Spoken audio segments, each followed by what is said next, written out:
Research team বলছে আজকের এই গল্পটা গল্প আসনে একেবারেই এক্সক্লুসিভ। ইউটিউবের ইতিহাসে এই গল্পটি আগে কখনো শোনা হয়নি।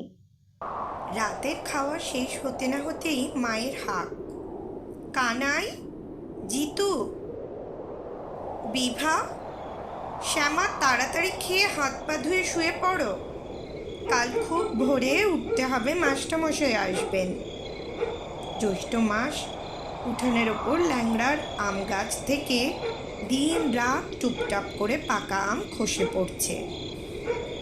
এদিকে পাকা আমের লোভ আর একদিকে গল্প শোনার ঝোঁক। সহজে কি ঘুম আসে? মায়ের অনুমতি না মিললে কোনো কাজই সম্ভব না। যে করেই হোক মাকে রাজি করাতে হবে। খেতে খেতে আবদার করে বললাম, মা, খাওয়ার পরে ঠাম্মার কাছ থেকে একটা গল্প শুনেই শুয়ে পড়ব। মায়ের ধমক এলো, না, রাত হয়ে গেছে, এখন গল্প শুনতে গেলে ভোরে উঠতে পারবে না। মায়ের কথা শুনে মন খারাপ। গরমের ছুটি, অনেক আশা ছিল ঠাকুরমার কাছে গল্প শুনব, কিন্তু সে স্বাদ বোধহয় আর পূরণ হলো না। হঠাৎ মাথায় বুদ্ধি খেলে গেল। জিতুকে বললাম, তাড়াতাড়ি খেয়ে নে, ঠাকুমা উঠোনে বসে আছে, একবার রাজি করাতে পারলে মা কিছুতেই না বলতে পারবে না, শীঘ্রই যা। আমরা আস্তে আস্তে খাচ্ছি। জিতু গোগ্রাসে খেয়ে নিল, কোনো মতে হাত মুখ ধুয়ে দৌড় দিল। ঠাকুমার গলা জড়িয়ে আদর করে বলল, ঠাম্মা, মোটেই ঘুম আসছে না, অনেকদিন তোমার গল্প শুনিনি, আজ একটা গল্প শোনাতেই হবে, কোনো কথা শুনবো না। জিতুর মুখটা টিপে আদর করে ঠাকুমা বললেন, সে কি দাদু, তুমি তো মোটেই ঠিক বলছো না, এই তো সেদিন একটা ডাকাতের গল্প শোনালাম, এরই মধ্যে ভুলে গেলে? জিতু ছাড়বার পাত্র নয়, বলল, সে তো অনেক দিন হয়ে গেছে, তাছাড়া তুমিই তো বলেছিলে একটা ভূতের গল্প বলবে। ঠাকুমা এবার হেসে ফেললেন, ও তাই নাকি, তাহলে তো একটা ভূতের গল্প বলতেই হয়। তা তোমার দাদা বোনেরা তো এখনো খাচ্ছে, বলি কি করে? ঠাকুমা রাজি। গল্প শোনার আনন্দে জিতু চেঁচিয়ে উঠল, এই দাদা, বিভা, তাড়াতাড়ি শ্যামাকে নিয়ে আয়, ঠাম্মা গল্প বলবে। আমাদের খাবার পাট চুকে গেলেও জিতুর ডাকের জন্য নানা ছুতোয় অপেক্ষা করছিলাম। ঠাকুমা রাজি হয়েছেন শুনে হুড়োহুড়ি পড়ে গেল। ছুটোছুটি করে হাত মুখ ধুচ্ছি দেখে মা বললেন, কি রে, তোরা অত তাড়াহুড়ো করছিস কেন? আমার মুখে জল। কোনো মতে ঠাকুমার গল্প শোনানোর কথা বললাম, মা না করতে পারলেন না, বললেন, ঠিক আছে, একটার বেশি গল্পের জন্য ঠাকুমাকে কিন্তু পিড়াপিড়ি করবে না, গল্প শেষ হলেই যে যার জায়গায় শুয়ে পড়বে, আমাকে দ্বিতীয়বার বলতে হলে ফল কিন্তু খুব খারাপ হবে। মায়ের অনুমতি মিলতে খুশি আর ধরে না, ছুটে গিয়ে ঠাকুমাকে ঘিরে গোল হয়ে বসলাম। জিতু ঠাকুমার গায়ে একটা খোঁচা দিল, ও ঠাম্মা, এই তো সবাই এসে গেছে, এবার বলো। ঠাকুমা নড়ে চড়ে বললেন, দাঁড়া বলছি, একটু মনে করতে দিবি তো? জিতু অভিমান করে বলল, এত সময় মনে করতে পারোনি? একটু পরেই তো কাকু এসে যাবেন, শুতে বললে সব মাটি, গল্প শোনা আর হবে না। ঠাকুমা অভয় দিলেন, দাদু, তোরা ঘাবড়াচ্ছিস কেন, আমি থাকতে কেউ কিচ্ছু বলবে না। সবাই চুপ। সুন্দর চাঁদের আলো, ফাঁকা উঠোন, পুকুর পাড়ে ল্যাংলার আম গাছ, হাওয়ায় খসে পড়া পাতা উঠোনে গড়াগড়ি খাচ্ছে। ঠাকুমা গভীর চিন্তায় মগ্ন, এই মুখ খোলেন আর কি। সবাই অধীর আগ্রহে তার মুখের দিকে তাকিয়ে। হঠাৎ চারপাশ কেমন যেন থমথমে হয়ে গেল। আমার গা ভার, এই বুঝি আম গাছ থেকে জল জ্যান্ত একটা ভূত নেমে এলো, বিভৎস মূর্তি, খিলখিল করে হাসছে, ভয়ে হাত পা জড়সড়। চারপাশে চোখ বুলালাম, ভয়ে ভয়ে ঠাকুমার কাছে যেতেই দেখি জিতু তার কোল দখল করে বসে বিভা আর শ্যামা গায়ে ঠেস দিয়ে আছে। বুঝতে পারলাম সবার অবস্থা আমারই মতো। পরিবেশের নিস্তব্ধতা ভঙ্গ করে বেরিয়ে এলো। একদিন সকালবেলায় কেষ্ট পরিমরি করে এসে বললে, বৌদি তাড়াতাড়ি রান্না চাপাও। তার কথা শুনে অবাক। বললাম, কেন ঠাকুরপো, এত তাড়াতাড়ি কিসে? আর বলো না বৌদি, এইমাত্র খবর পেলাম কোর্টে যেতে হবে, না হলে 20 মাঠের জমিটা আমাদের হাতছাড়া হয়ে যাবে। প্রায় 10 মাইল পথ, এখন যাবে কি করে? পাড়ায় তো কারোর সাইকেলও নেই যে তাই নিয়ে যাবে। তুমি তাড়াতাড়ি যা হয় কিছু দাও, এখনো সময় আছে, হেঁটেই পৌঁছতে পারবো। ঠাকুমার কথায় কৌতূহল চাপতে পারলাম না। বললাম, কেষ্টকে ঠাম্মা? গল্পের মাঝে প্রশ্ন করায় জিতু রেগে গেল। দাদা, তোর স্বভাব যাবে না, দিদি তো গল্পটা কেটে শুরু করতে আবার কত সময় লাগবে কে জানে। বারে, কেষ্টকে না জানলে গল্পের মজা পাওয়া যায় নাকি? কেষ্ট কে তা আমাদের জেনে কি লাভ? জিতুর আগে গড় গড় করতে করতে বলল। ঠাম্মা, দাদার কথায় কান দিও না, বলো দেখি তারপর কি হলো? ঠাকুমার মুখে খুশির হাসি। হাসতে হাসতে বললেন, কেষ্ট হচ্ছে তোমাদের এক দাদুর নাম, আর এটা কোনো গল্প নয়, সত্যি ঘটনা। তাই নাকি ঠাম্মা? তাড়াতাড়ি বলো না, আমার যে ঘুম পাচ্ছে, বলে বিভা একটা লম্বা হাই তুলল। ঠাকুমা গায়ে হাত বুলিয়ে দিলেন, বললেন, বলছি তো, তোরা দেখছি আমাকে একটু চিন্তাও করতে দিবি না। ঠাকুমা বলে চললেন। কোর্টের কাজ মিটতে মিটতে কেষ্টর সন্ধে হয়ে গেল। কার্তিক মাস, পূর্ণিমার রাত। বাড়ি ফেরার পথে কাউকে পেল না সে। 10 মাইল দীর্ঘ মাটির রাস্তা। পথ ঠেঙে আসতে রাত প্রায় 9টা। গ্রামে তখন মাঝরাত। ডেকে মরে গেলেও কারুর সাড়া মিলবে না। গরুর গাড়ির চাকায় মাটিতে এবড়ো খেবড়ো গর্ত। কেষ্ট পড়ল ভীষণ বিপদে। কি করবে সে? কোথাও যে থেকে যাবে তার উপায় নেই। মফস্বল শহরে গিয়েছিল, খাওয়ার জায়গা মিললেও থাকার জায়গা মেলে না। নিরুপায় হয়ে হাঁটতে শুরু করলো। গ্রামের মানুষেরা চোর ডাকাত থেকেও বেশি ভয় পায় সাপ ও ভূতে। তার সম্বল শক্তপোক্ত একটা পাকা বাঁশের লাঠি। চোর ডাকাত সাপ ভূত যাই আসুক না কেন, লাঠি থাকতে কোনো ভয় নেই। সমস্ত রাস্তা পেরিয়ে গ্রামের কাছে আসতে প্রায় মধ্যরাত। কিছুটা পথ এগিয়ে যেতে পারলেই বাড়ি। মনের ভয় কি লাঠিতে মানে? মানে না। গ্রামের পথ পা বাড়াতেই তার ধুকপুক ধুকপুক করতে লাগে। পথে কোথায় কোথায় ভয় আছে সবই তার জানা। তবু মনে সাহস আনতে হবে, না হলে বাড়ি ফিরবে কি করে সে? শক্ত হাতে লাঠি বাগিয়ে ধরল। ঝকঝকে চাঁদনি রাত, গায়ে শীত শীত ভাব, কিন্তু কে বলবে শীত পড়েছে? কেষ্ট ঘামছে। মধুর চাঁদের আলো তার মন কেড়ে নিতে পারেনি। লক্ষ্য সামনের দিকে। আশেপাশেও তাকাতে তার ভয়। হঠাৎ যদি কোনো ভয়ঙ্কর দৃশ্য দেখতে পায়। ঊর্ধ্বশ্বাসে এগিয়ে চলেছে। একটা আলোর বিন্দুও নজরে এলো না তার। এক পাড়া থেকে অন্য পাড়ার দূরত্ব প্রায় 1/2 মাইল। চিৎকার করে মরে গেলেও কেউ তার ডাক শুনতে পাবে না। রাত অনেক, কেষ্ট ফিরছে না। বাড়ির সবাই চিন্তিত। এত সময় লাগার কথা নয়। তবে কি পথে কোনো বিপদ হলো? হতেও পারে। গ্রামের ব্যাপার, বিপদের কি শেষ আছে? কেষ্টকে নিয়ে বাড়িতে জল্পনা থেমে নেই। হঠাৎ ঝোড়ো কাকের মতো বিধ্বস্ত কেষ্ট বাড়িতে হাজির। বারান্দায় উঠতে না উঠতেই সে মূর্ছা গেল। কেষ্টর অবস্থা দেখে সবাই ছুটোছুটি করছে। কে কি করবে ভাবতে পারছিল না। কেষ্ট অজ্ঞান। অনেকখানি পথ ছুটে এসেছে বোঝা যাচ্ছিল। সারা গায়ে ঘামের স্রোত বইছে। জল এনে মাথায় ঢালা শুরু হলো। চারপাশে সবাই গোল হয়ে ঘিরে দাঁড়িয়ে। সবাই জানতে চায় পথে কি ঘটেছিল। হঠাৎ আমার নজর পড়ল কেষ্টর লাঠির উপর। লাঠির অবস্থা দেখে খুব ভয় হলো। পাকা বাঁশের লাঠি ফেটে চৌচির আকারে ছোট হয়ে গেছে। হাতে তুলে নিয়ে বীরেন কাকাকে বললাম, কাকা লাঠির অবস্থা দেখেছেন? নিশ্চয়ই কোথাও মারপিট করে এসেছে। না না বৌমা, এই বয়সে মারপিট করবে কোথায়? রাস্তায় হয়তো ডাকাতের পাল্লায় পড়েছিল, নিজেকে বাঁচাতে গিয়েই লাঠির এই হাল হয়েছে। লাঠি নিয়ে জল্পনার শেষ নেই, এক একজন এক এক রকম মন গড়া কথা বলতে থাকলো।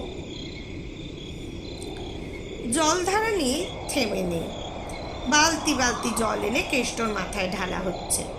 হঠাৎ কেষ্টর মুখ থেকে বেরিয়ে এলো, দিয়েছি বেটাকে আজ আচ্ছা মতো। লাঠি থেকে দৃষ্টি এবার কেষ্টর দিকে। তার কথা শুনে সবাই অবাক। বীরেন কাকা পাশেই দাঁড়িয়েছিলেন, ইতস্তত ভাবে বললেন, এই কেষ্ট, তো কি হয়েছিল রে? কি আর হবে, ভূত। হ্যাঁ ভূত, আমাকে ভয় দেখানো বাচ্চাদেরকে আজ আচ্ছা মতো শিক্ষা দিয়েছি, কখনো আর কাউকে ভয় দেখানোর সাহস পাবে না।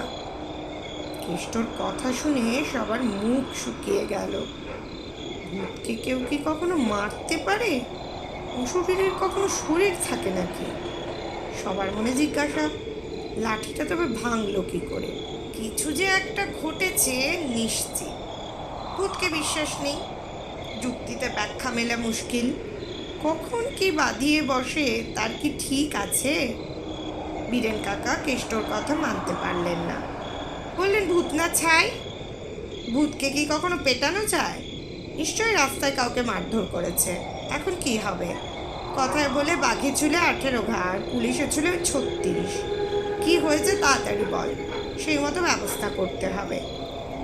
বীরেন কাকার কথায় কেষ্টর বিশেষ কোনো পরিবর্তন হলো না। মুখের ভয় ছাপ জমের দুয়ার থেকে যেন ফিরে এসেছে। উঠে বসলো, চোখ বিস্ফারিত, একটু দম নিয়ে বলল, মাঝরাতে রাস্তায় মানুষ আসবে কোথা থেকে শুনি? আমাকে কি এতই বোকা পেয়েছো যে যাকে তাকে ধরে মারবো? তবে তুই কাকে মেরেছিস? বীরেন কাকা ধৈর্য ধরতে পারছিলেন না। কতবার বলবো ভূতকে মেরেছি? ভেবেছিলাম আমি ভীতু, ঘাড় মোটকে দেবে, অত সোজা? বাচ্চাদনকে আমায় চেনেনি, চিনলে কখনোই পথ আগলে দাঁড়াতো না। কি হয়েছে বলবি তো? তখন থেকে শুধু বকর বকর করে যাচ্ছে। কি আবার হবে?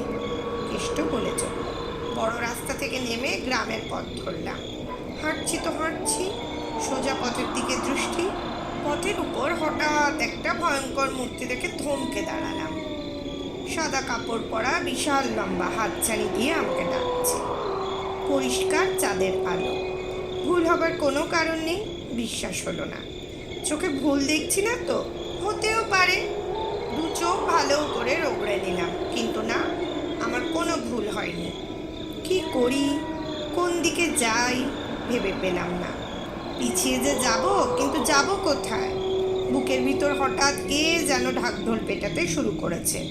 হাত পায়ের জোর কমে আসছে। বিশাল লম্বা মূর্তি, সাদা ধবধবে কাপড়, দুই হাতে একইভাবে ইশারা করে চলেছে।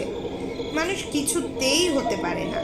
প্রায় 30 ফুট লম্বা, ভাবাই যায় না। আশেপাশে কোনো বাড়িঘর নেই যে ডাকলে সাহায্য মিলবে। ঠাকুমার মুখে ভূতের গল্প জমে উঠেছে। ভয়ে গায়ের লোম খাড়া। ভয়ঙ্কর কিছু যে ঘটতে যাচ্ছে সকলে বুঝতে পারল। জিতু খুব ভয় পেয়েছিল। সজোরে ঠাকুমার গলা জড়িয়ে ধরে বলল, আর বলো না ঠাম্মা, আমার ভয় করছে। বিভা ও শ্যামা ভয়ে সিটিয়ে গেছিল। মুখে রা শব্দ করার ক্ষমতাও ভয়ে হারিয়ে ফেলল।